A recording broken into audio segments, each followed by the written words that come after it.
एक गांव में रिया और दिया दो बहनें रहती थीं। रिया बड़ी थी और दिया उसकी सौतेली बहन। दिया अक्सर रिया को तंग करती थी, लेकिन माँ दोनों से बराबर प्यार करती थी। एक दिन गांव में एक गरीब सा दिखने वाला लड़का आया और माँ से बोला, आपकी बेटियों में से किसी एक से शादी करना चाहता हूँ। माँ ने दोनों बेटियों से पूछा। दिया ने घमंड से कहा, मैं किसी गरीब भिखारी से शादी नहीं करूंगी। लेकिन रिया ने नम्रता से कहा, माँ जैसा आप कहेंगी वैसा ही करूंगी। रिया ने उस लड़के से शादी कर ली। शादी के बाद लड़का उसे एक आलिशान महल में ले गया और बोला, मैं गरीब नहीं बहुत अमीर हूँ, ये सब मेरा है। रिया खुश होकर उसे गले लगा लेती है। ये देख दिया को पछतावा होता है और आंसू निकल आते हैं। होने लगती है क्योंकि आपने लाइक सब्सक्राइब नहीं किया। एक गरीब लड़की कॉलेज जाती थी। वहाँ उसके अमीर दोस्त उसका मजाक उड़ाते थे। कॉलेज के कैंटीन में सब पिज्जा बर्गर और बिरयानी खाते, लेकिन गरीब लड़की के पास पैसे नहीं थे। वो बस रोटी और मिर्च खाती थी। पीछे से सब उसका मजाक उड़ाते और ताने मारते। लड़की दुखी होकर गुस्से में घर की तरफ चली जाती। रास्ते में उसे एक जादुई पेन मिलता है। घर आकर वो पेन से ड्राइंग बनाती है और अचानक ढेर सारे फल सच में निकल आते। वो फल खाकर लड़की खुश हो जाती और सो जाती। अगले दिन जब वो कॉलेज गई तो उसी जादुई पेन से उसने बिरयानी और तरह तरह का खाना बनाकर सबको खिलाया। ये देखकर सब हैरान रह गए और लड़की की इज्जत करने लगे। अब वो लड़की सिर्फ कॉलेज में ही नहीं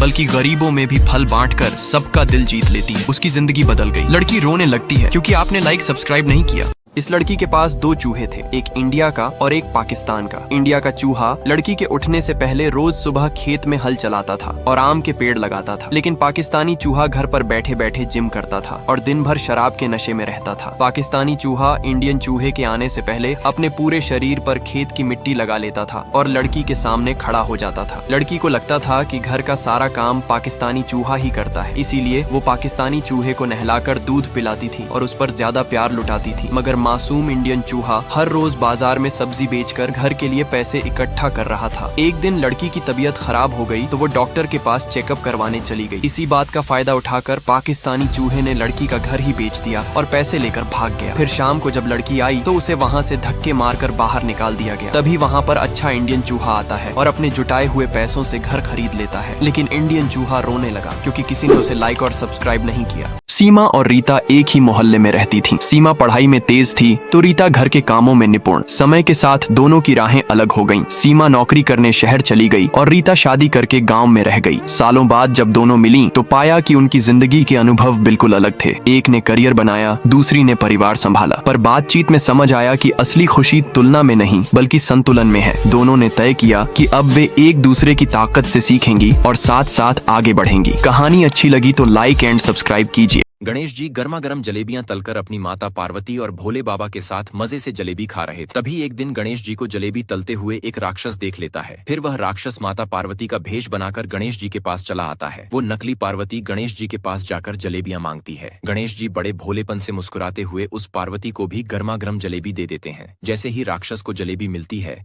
वह तुरंत अपना असली रूप दिखाकर मजे से जलेबी खाने लगता है। लेकिन आपने अभी तक गणेश जी के लिए लाइक और सब्सक्राइब नहीं किया।